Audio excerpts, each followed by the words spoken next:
Week number 7 of the Hash It Out Show game of the week. We thank everybody for all the support and everything. And we got two good ones once again this week on the Hash It Out Show game of the week. This time on Friday, we will be in the North Shore. And for the first time, we will be headed to Hammond High School as the Mandeville Skippers taking on the Hammond Tornado, or Tornadoes, really. I can say it. Hopefully, I got that right. We're here with the head coach of the Hammond Tornadoes.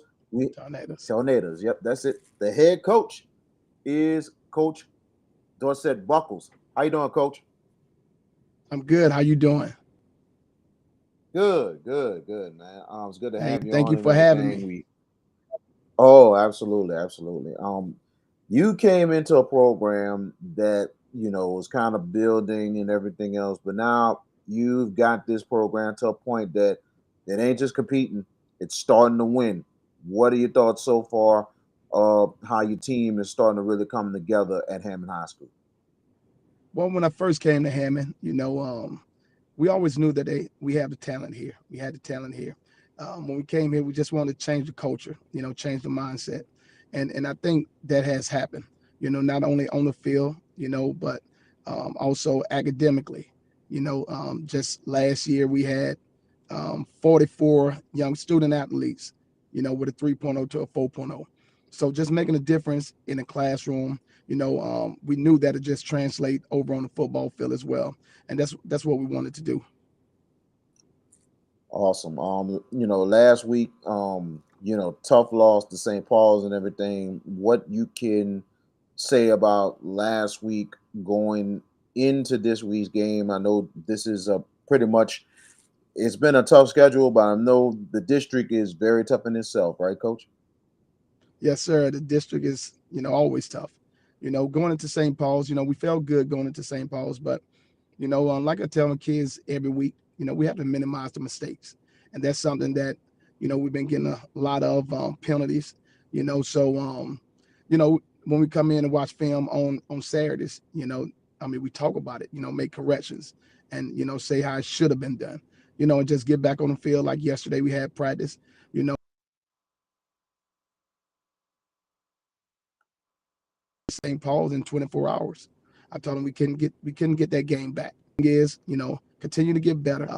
One thing that we have to be, if we want to beat the St. Paul's, we have to be disciplined. If we want to beat these other teams, like the Mandeville, the Covertons, we have to be disciplined. So we're gonna continue to be great, and get 1% better each and every day. While we come in that practice, I'm talking about in the school building and on the field as well. And I think it'll come together. And I'm confident that it will come together, and I'm excited about it. Me and the coaching staff. Well, this week is not an exception in itself in the district. You're at home this time and you take on the Mandeville Skippers. What has been the mentality of this team and kind of the approach going into this big game on Friday night? Well, Mandeville has a physical team. They get to the ball. A quarterback that can, he'll hand it off to multiple running backs. I'll throw it around. He's a big quarterback as well. We just have to play tornado football, and that's what I always preach: playing tornado football. If we play our game, we don't have to worry about anybody else. And we still haven't played a complete game yet, and that's what we're still looking for. We got a stretch right here. With, like I say, with nothing but really good teams. So we had to play tornado ball, and once we do that, we'll be okay. Talk about your players that has been really leading a way for Hammond this season, offensively and defensively. Okay, well, I'm gonna start off with my quarterback, Taron Jones. He actually started since his freshman year. So just looking at him, his growth, it's amazing to see how much growth he have made, and just the leadership skills that he has right now, and wanting to be great. So we love that about Taron Jones, him stepping up. Also, Zaylen Bennett, our running back. He had 1,400 yards last year. He's been dealing with a growing injury, but now he's getting better. He did tweak it a little bit against St. Paul, but we'll keep him out of practice a few days. see how he's doing. Hopefully we'll have him back. But also we have Quadres Lewis that'll get in behind him and make some tough runs, and he's a good one as well. That's a junior. But everybody talks about Reginald Donut Monroe.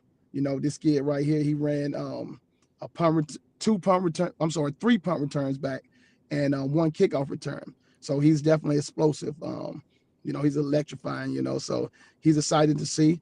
Also at receiver, he has scored several touchdowns. So I mean, I tell everybody all the time, he'll shake you in the phone booth, man. He's so quick.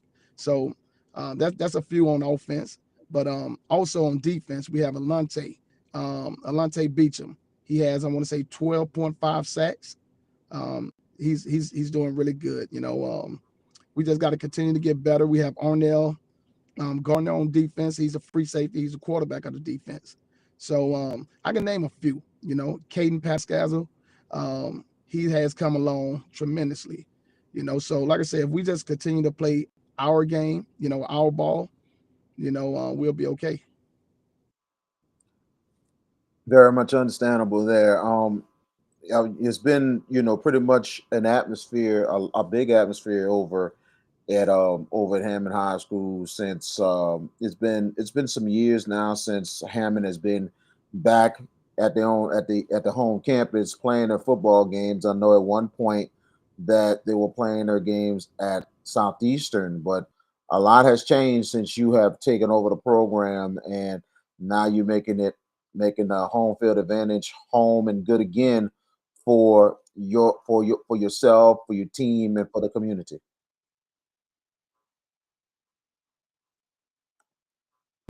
Can you repeat that? We lost connection. Okay, we good, we good. I was saying, you know, your your home now, like you're basically you have your home field on campus. Right, Remember, is at one point that Hammond was playing at Southeastern for a little while, right. but since you have came, you made it a point to try to get that stadium back up and running again, and having that true home field for yourself, your team, and for the community. Right. So it's actually before I got here. It was already here. They was playing in it. But it's a great thing to play here. We got a beautiful stadium, beautiful field as well. So I mean, we're excited to play in Tornado Alley. And you'll be here to see that. The crowd is here. They come, they make noise, they cheer for us, they give us all the support that we need. So we appreciate them. So shout out to Hammond High Tornadoes fans. For all the support. But we enjoy it here, man. Nothing like Tornado Alley. And you're absolutely right. Tornado Alley, a lot of memorable moments over in Hammond, Louisiana. And what would it mean to your team, Coach Buckles, if you guys can pull off this win against Mandeville? That will be really big for your program going forward.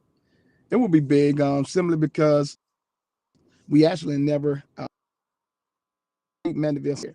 I want to say two or three times we lost, but we didn't get the W. So, you know, I mean, we just got to go play ball. I mean, every team is. I feel like it's open. You know, I mean, we have a chance to beat every single team, but we got to play our ball. We got to be penalty free. We got to be disciplined, and that's what it boils down to. And as this is going to be a huge game Friday night up in Hammond, Louisiana, and it's the Hash It Out Show Friday night game of the week. It is the Mandeville Skippers and the Hammond Tornadoes up at, at Tornado Alley. It's going to be a big one Friday night. The pregame going to be 6:45. The kickoff is going to be 7 o'clock on JB the Sports Guys YouTube page. Tune in tonight for the Hash It Out Show at 7 o'clock. We got some big time guests coming up tonight. But Coach Dorsett, Dorsett Buckles, we thank you so much for joining us. We really appreciate it, and we're looking forward to seeing you Friday night. And we wish you the best at Hammond. Hey, again, thank you for having me, and we look forward to seeing you guys as well. Thank you for everything that you all do.